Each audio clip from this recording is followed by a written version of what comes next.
something called schema. So schema is basically if you have ever set up an Excel sheet with certain rows and certain columns, and after some time you realize that, okay, this schema is not going to work, I have to change the rows and change the columns because it's not working anymore for us, for my current purpose, you have run into the schema trouble.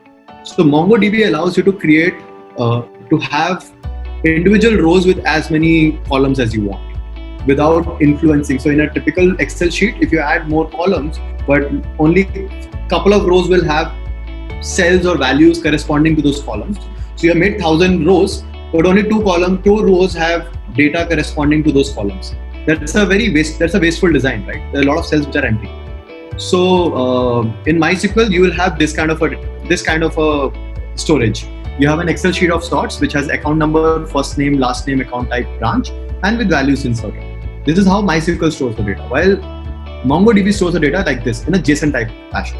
So you have let's say a table called a JSON string called account with a parent node as account, and then it will have two sub nodes or two child nodes.